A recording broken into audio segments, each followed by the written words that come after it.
Haliyar from Rani Chennamma University, Belgavi. It's a pleasure to be here and to be able to present few of my opinions about the higher education in India. Hello, myself Sushma. I am from Rani Chennamma University, Belgaum, Karnataka.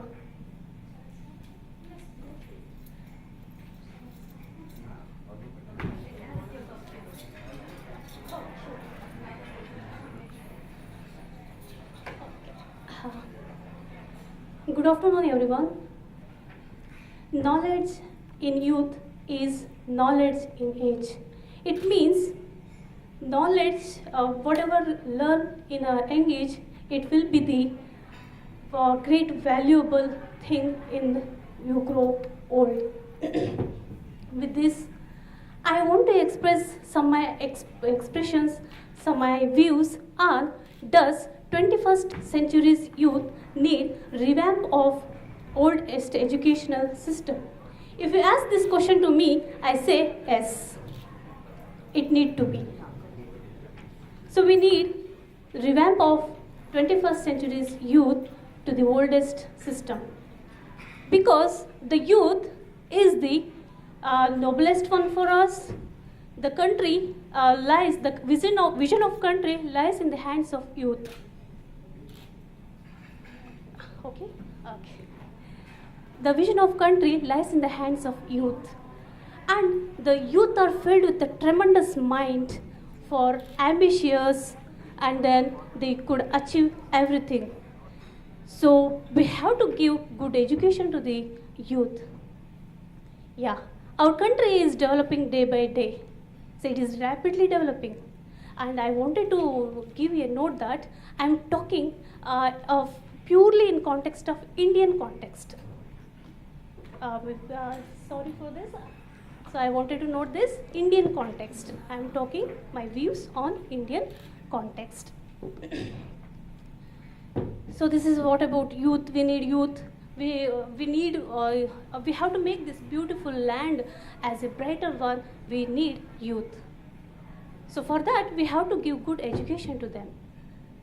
Then I already noted that our country is developing. So it is developing in all the aspects, industrially, entrepreneurs, then technologically, sociologically, science, social mobility, in all the aspects is developing. Digitally, very, very important, digitally. So this advancement is acceptable, and I do accept this advancement. The advancement should be there, otherwise our life like a dried one. So then I wanted to say that, but this advancement, somewhere it is affecting the youth, affecting the behavior of youth. So we already often know, have the examples, every day we are having the examples, we have the examples that today's youth only changing materialistically and digitally. So too much of addiction of ICT is making them very bad conduct. They don't want anybody to listen, they don't want anybody to interact, they don't want anything, they just want their own gadgets, electronic gadgets. If we give any task, if we give any questions, if we pose any questions to them, they are unable to answer. They need gadgets. But in the older education, so the potentialities were there. The education built all those things in oldest education. So nowadays, growing is fine, but somewhere they are losing their memory, somewhere they are losing their potentialities, somewhere they are like a machines. So they are like a working clerks. Working clerks. We should not prepare our students like a working clerks. So we have to accept the modernity. So modernity should be there, the advancement should be there. But what I want to, my humble concern is, with this modernity, we have to move with the traditionality also. So because our Indian is a great India, because we have very unique essence of Indian culture. So we have unique essence. So essence like respecting elders, essence like we have to be with a good conduct, and then we used to you be spirituality, spiritual intelligence should be cultivate among them. So we have to incorporate good values among them. So these kind of things the oldest education used to teach us, but nowadays it is disappearing. I think so, but I am not opposing modernity. So with the modernity, you develop, you empower, you do whatever you want, you wear whatever dress you want, but the basic essence, the basic values should not be forgotten. So that's my humble concern, and I wanted to give some stats about some things about India. So India has its own culture, it has a good essence, and India, many of the countries, many of the outer countries, they used to come to India and they used to appreciate our values, our cultures. They used to believe and they used to cultivate, they used to practice our yoga, meditation techniques. So they are finding these techniques are very peaceful.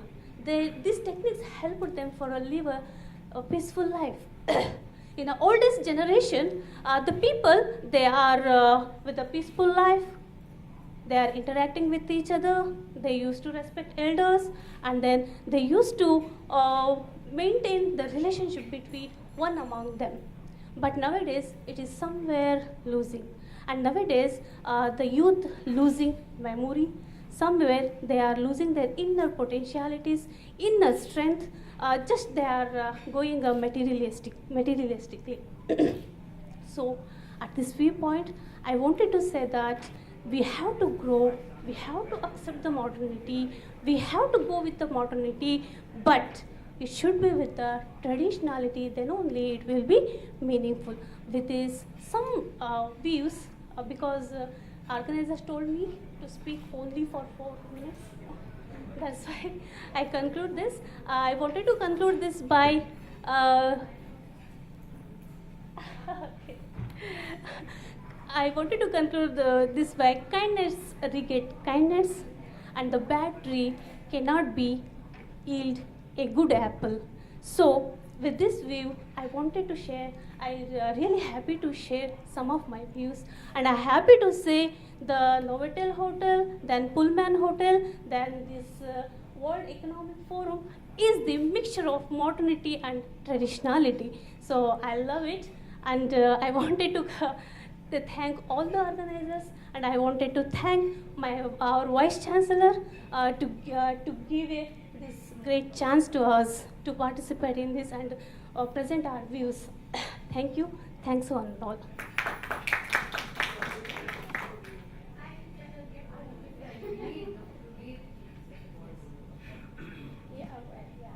Okay, so I'll now it's sorted. Yeah. So basically, like I said, I didn't want a very serious talk. I wanted to be engaging, so I just put up a few cartoons in my PowerPoint, so that if my talk is boring, at least you will still have fun. So this one is I got from WhatsApp. This was a WhatsApp message that was circulating. When I looked at it, and I thought, you know what, this is so appropriate when I want to begin with it. Because does the 21st century youth need a complete revamp? Yes, of course. You can't, there is no one solution for all anymore. Well, even those in older days, it wasn't so. But you see, our education system is actually taken from the factory model of industrial revolution. And I'm not going to go into the history, but it's a fact. What used to happen in the industrial revolution was that they were going to prepare the factory workers. So they needed people who had basic skills, who had some sort of factory skills, and then they could go out and just follow the master, basically. And so they needed a lot of discipline. So the kind of skills that they needed then that suited those time were actually taught. And so it was a solution for everyone. There was one solution. right? Because they all had to go and work in factories. Next, please. But there is something, have you heard of Sir Ken Robinson? You must have. I mean, this gentleman, he is suggesting ways in which creativity be included in the education. Because up until very recently, up until I was in India, which was 26 years ago, I was an art student, and people used to look down upon me in school because I was doing some kind of artsy, kind of subjects. I wasn't doing science. So it was STEM that was, the key thing. It still is, but it has to change. I'll tell you why later. But now I'll tell you something again, about I want to tell you where the gene pool of our education system is even today. It comes from then. And what was celebrated then? There were economic circumstances, so they were basic skills, but they were also celebrating intellectual culture in those days, where they were, there was this celebrating intellectual culture in terms of enlightenment. So they wanted to read all the classics, and just some kind of reasoning was good enough, because that was enough for them to make their ends meet. But it's surprising that education system is still going on. 100 years later, we are still talking about it. Although I have to admit that many parts of the world, they're changing. But like I said earlier, I'm only talking about my experience working with all kinds of students I work with, from primary to teachers training to university and so on. Basically, it's all the same. So I'm generally talking right now. But then in China, in many parts of China, they are still, go into a classroom filled with at least 40, 45 students, and there's still the chalk and talk kind of, model that's being accepted in the classrooms. There's very bare technology involved in the classrooms, although all of them have their mobile phones, in their pockets. So what they are thinking is different from what in the environment that they are in at the moment. So there is a big disconnect. So now, by the time I'm talking, you can read this. I thought it was funny. The system is outdated and it needs a facelift. Why does it need a facelift? I have borrowed this slide from Sir Robinson's the model, and I'm going to share that. Why do we need to change? What is the need to change? And this is all over the world. Regardless of what context you're talking about, it has to change. Why does it have to change?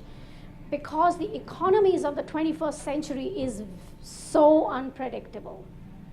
You never know what will happen tomorrow, in which part of the world, and what will trigger what. So what kind of skills do the students need? They need generic skills, life skills. So skills is very important. If you're only talking about academic subjects without skills, that's what has been happening all these years, and that's why the system is not working. So because of the economies, unpredictable economies, things have to change. Second, we are living in a flattened world. I mean, come on, in this very room, or what we are experiencing in this conference, we know that the world is a very small place. People are still mingling, going around much, much more than ever before.